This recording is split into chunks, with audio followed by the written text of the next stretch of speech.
இந்த பள்ளியில்தான் கட்டமைக்கப்படுகிறது. கல்வி அறிவுடன் நீங்கள் சமுதாய அறிவும் அரசியல் அறிவும் பெற்றிருக்க வேண்டும். இத்தகைய அறிவு உங்களுக்கு ஒரு நல்ல எதிர்காலத்தை உருவாக்கும். அண்ணன் சொல்வது போல் கல்வியோடு சேர்ந்த ஒழுக்கம் மிக முக்கியம். பெற்றோர் ஆசிரியர்களின் அறிவுரைப்படி நீங்கள் நல்ல ஒரு எதிர்காலத்தை நோக்கி பயணித்துக் கொள்ள வேண்டும். உங்களால் இந்த நாடும் வீடும் பயனடைய வேண்டும்.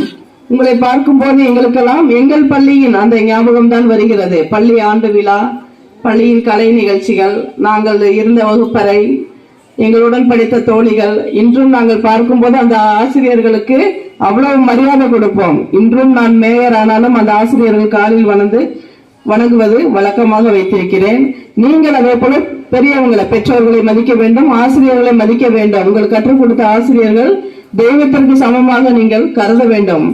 எங்கு சென்றாலும் இந்த பள்ளியோட பெயர் உங்களுக்கு மாறாது. இந்த பள்ளியில் படித்த குழந்தையா, மிகவும் அருமையான குழந்தை, நல்ல ரெஸ்பான்சிபிலிட்டி அப்படின்வாங்க இங்கிலீஷ்ல.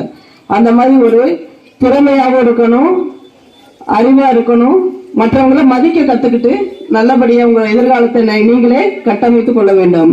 இந்த பசுமையான நினைவுகளுடன் வருகின்ற பொது தேர்வு, அடுத்த மாதம் எழுதவிருக்கின்ற பொது தேர்வில் நீங்கள் மதுரை மாநகராட்சி பள்ளியானது 100% தேர்ச்சி பெற்று கஸ்தூரிபாய் காந்தி பெண்கள் மேல்நிலை பள்ளி அனைவரும் தேர்ச்சி பெற்று விட்டார்கள், நல்ல மதிப்பெண் பெற்றார்கள் என்று நியூஸ்ல நாங்க பார்க்கணும். அது என்னோட ஆசை மட்டுமில்ல, உங்களுடைய ஆசிரியர்களோட பெற்றோர்கள் ஆசை, உங்கள் தலைமை ஆசிரியர் ஆசையாக நீங்க அதை எடுத்துக்கொள்ள வேண்டும்.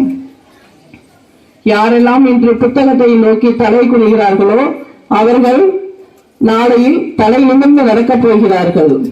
அந்த வகையில் நீங்கள் அனைவரும் கல்வி என்றுமே ஒரு அழிவில்லாத செல்வமாக நினைத்து அப்படிப்பட்ட கல்வியை கசடர கற்க வேண்டும். வாழ்வில் நல்ல ஒரு உயர்ந்த நிலையை அடைய வேண்டும் என உங்களை வாழ்த்து விடைபெறுகிறேன். நன்றி, வணக்கம்.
விவசாயியின் அருமையை அழகாக மௌன மொழியிலே எடுத்து எம்பிய 9ஆம் வகுப்பு மாணவிகள்.